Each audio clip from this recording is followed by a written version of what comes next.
everyone, good morning. Welcome to the Pace Studio in New York City. We are here with Nothing More. Thank you guys so much for being here with us today. Yeah, thanks for having us. Let's jump right in. Tell us about the first song you're going to play. This one's called Go to War. It's our first single off the new record, The Stories We Tell Ourselves. This one was written about basically an 8-year relationship that I was in that ended, and it's kind of how there's a lyric in the song, the fighting with meant fighting for, and something we've all experienced and we put into a song, and this is what it is, Go to War. Sick.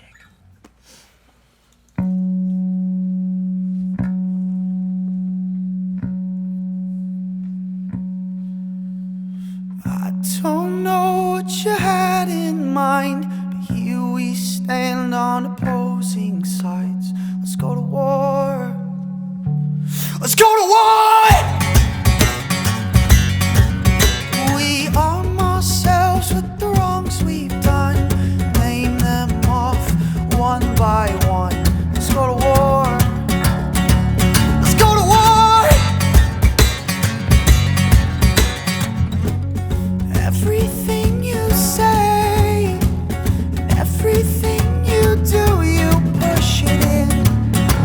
And you cut me down, and you cut me down, down, down, down. Screaming at the ones we love, like we forgot who we can trust. Screaming at the top of our lungs, on the grounds where we feel safe. Do we feel safe? Do we feel safe? Hush, my baby, make no sound. Maybe we can wait each other out. It's a cold war. Let's go to war! With every settled score, I thought that fighting with meant fighting for. Would you turn it around? Would you turn it around, around, around, around? Screaming at the ones we love, like we forgot who we can trust. Screaming at the top of our lungs, on the grounds where we feel safe. Screaming at the ones we love, like we forgot who we can trust. Screaming at the top of our lungs, on the grounds where we feel safe. We feel safe. Do we feel safe? Do we feel safe? Do we censor? Do we flow? Are we drunk on the chemicals? Every feeling in my bones tells me to lash out and tell you to fuck off. You got my heart and I got your soul, but are we better off alone? With every battle we lose a little more. Remember everything that we died for. You are everything that I died for. Screaming at the ones we love, like we forgot who we can trust. Screaming at the top of our lungs, on the grounds where we feel safe. Screaming at the ones we love, like we forgot who we can trust. Screaming at the top of our lungs, on the grounds where we feel safe. Do we feel safe? Do we feel safe? Do we feel safe? Do you feel safe?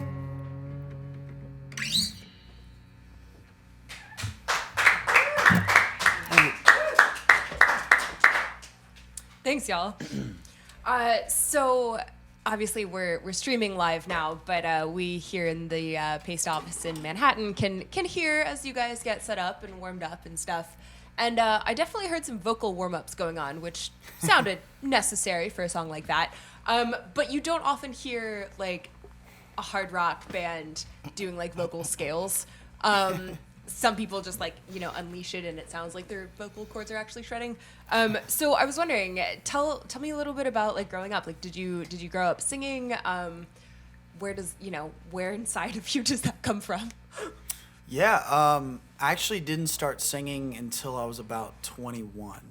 I tried out for the choir when I was maybe about 8 years old at a very small private school, and there was about 10 kids who tried out, and only 2 of them didn't make it, and I was one of those 2. And so I think from a very young age, I had the idea in my head that singing wasn't for me.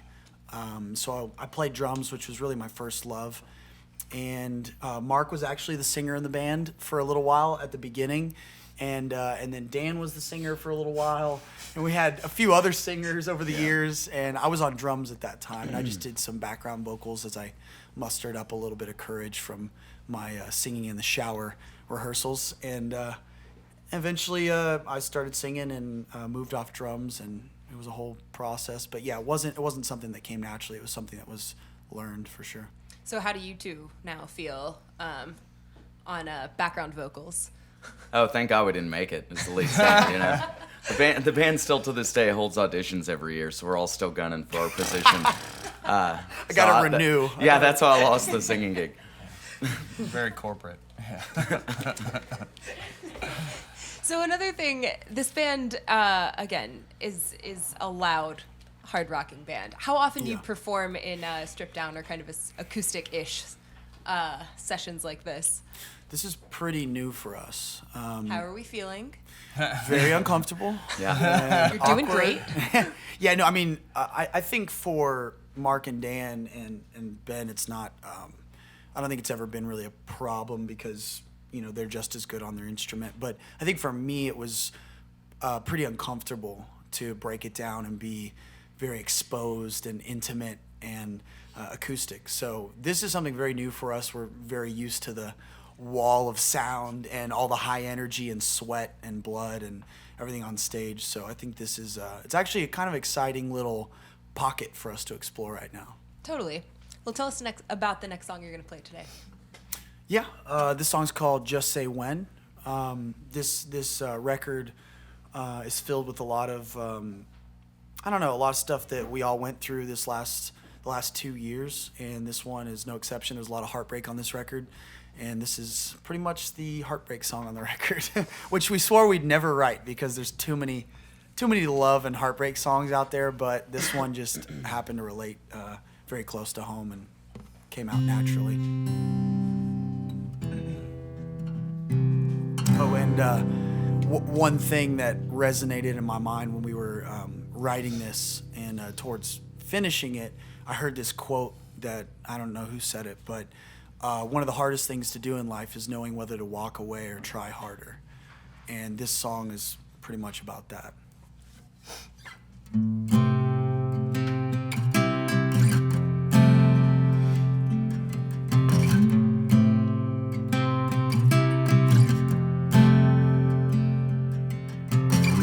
We used to dream, we used to name the stars, tracing futures lying in the dark. They said we'd never last. The brightest flame burns fast. We say words, but we don't talk anymore. Tonight we're growing closer, closer to the end. Were we fools for each other, or fools for falling in? Are we looking at forever? 'Cause I don't see it in your eyes. Have you had enough, or do we try again? The glass was half full when we stopped pouring in. So just say when.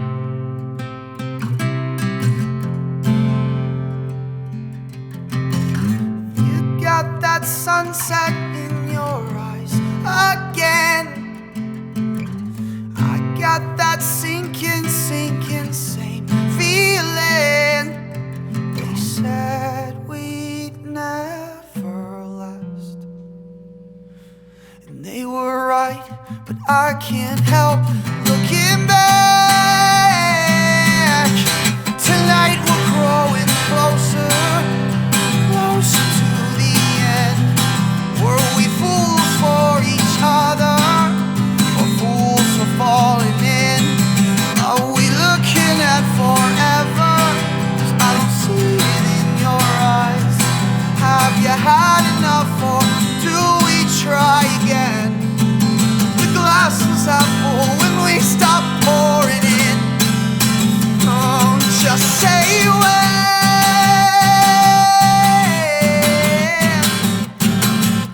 Oh, we keep circling, it never ends. We keep breaking down, but never bend. Oh, we've been half alive. Yeah, we've been half alive for way too long.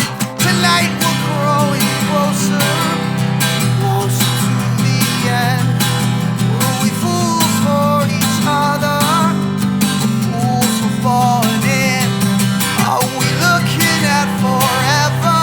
'Cause I don't see it in your eyes. Have you had enough, or do we try again? The glass was half full when we stopped pouring in. So just say when.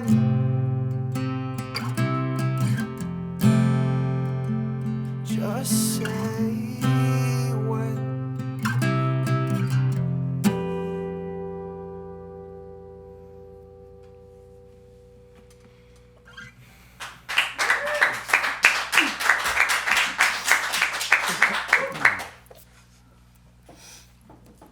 Not coming back in? Okay, cool.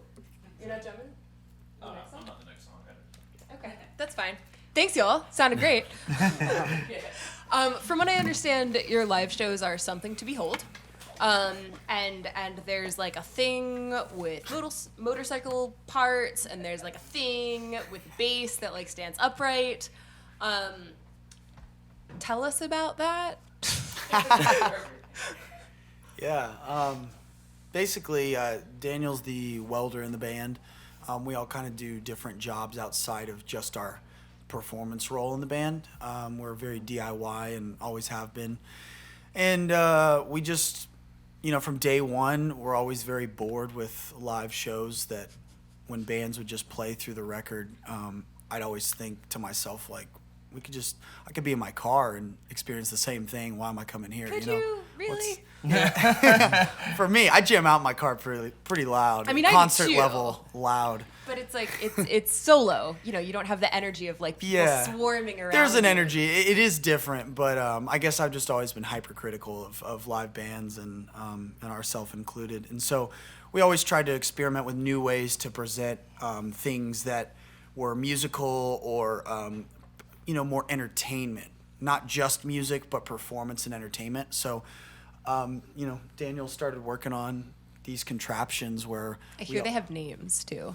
Yeah, we have Drumtron. That was kind of the first one. That's like Johnny said, he started on the drums, and when he became the vocalist, he didn't want to totally lose that drumming aspect of things. So I built him a metal drum set at the front of the stage, and then what goes into that is called the Bassinator, which is a stand that holds my bass guitar and it lets us all do like a multi-man solo, and it spins around, locks upside down. Johnny plays with drumsticks, all sorts of stuff. And the newest amalgamation is the Scorpion Tail, which I made Johnny's drums all go into the air, and he bounces them. It's riding on like air ride suspension. The drums then flip over kind of one more time, putting Johnny's head about 11 feet above the deck. And he pulls up this Scorpion Tail, and it's basically like a steel DJ station, if you will. But rather than, DJing stuff that's already recorded, he's literally manipulating the guitars and bass right there, and his vocal. Why is that not here with us today? It wouldn't fit in the elevator. We had Touche. I would get bloody trying to carry the thing. yeah. The last time I have ever seen something like that involved was Tommy Lee on his roller coaster drums. Yeah. Was who were some of your like influences of like in terms of like crazy? I don't want to say gimmicks, but like adventurous stage Yeah. presence. There was a band called 3, just the number 3. Not a very big band, but they're very progressive, and they're actually out of New York. We saw them with Coheed and Cambria when we were kids, and basically this lead singer did this amazing instrumental piece where he was tapping his guitar in all these crazy ways with all these effects, and just, you know, it doesn't really sound amazing, but if you heard it, it's just unbelievable what he did with his guitar. And that inspired us, because at the time they were an opening band and nobody knew who they were, and most of the time you're just waiting for the headliner, or you don't know their songs, and sometimes the sound maybe isn't translating quite well, or you have a bad night or whatever. So we noticed how well this little piece that he did drew everyone in, regardless of the fact that they didn't know their music. So we kind of were like, aha. And so We have secret weapons. yeah, secret weapons is what we call them. I dig that. We've got one more for us today. Is that right? Tell us about the last song. Yeah, this song really goes in the same vein of the last song, but this one is one we did not write. This is a cover, but it resonated so strongly with us and with some of the content on our new record, The Stories We Tell Ourselves. This one's called Say It To Me Now, and it's off a movie called Once.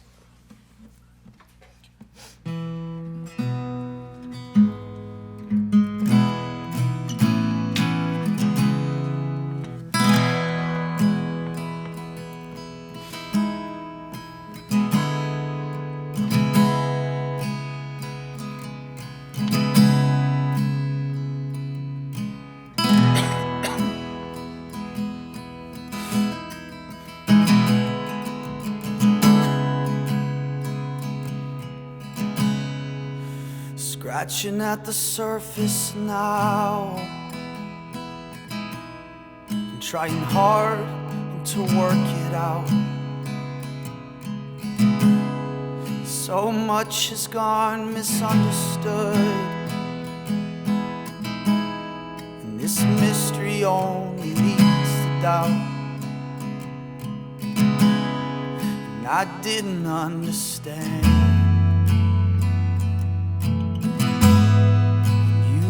Out to take my hand. So if you have something to say,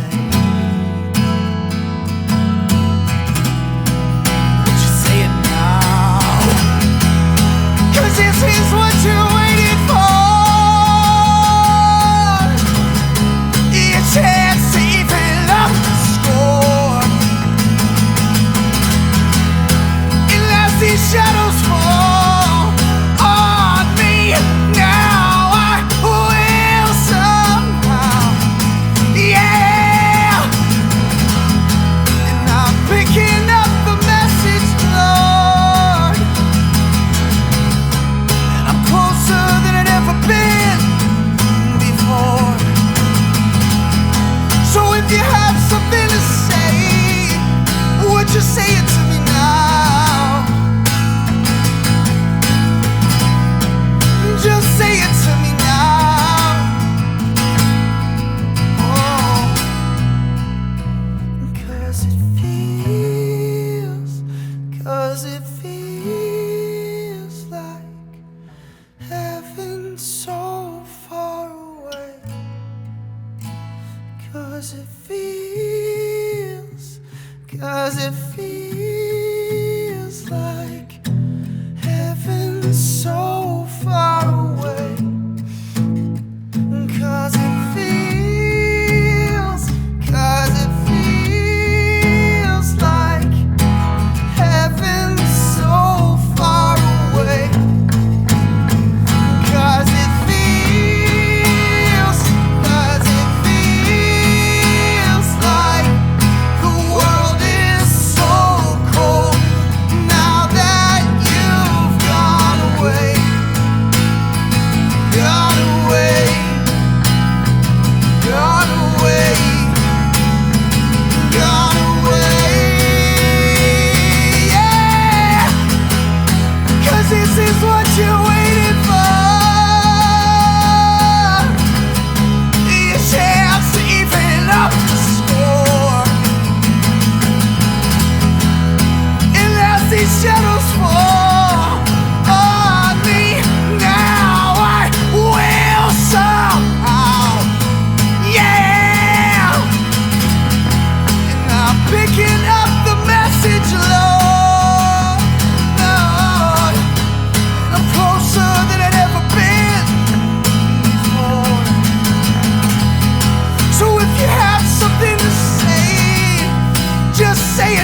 That is one of my favorite songs. You crushed it.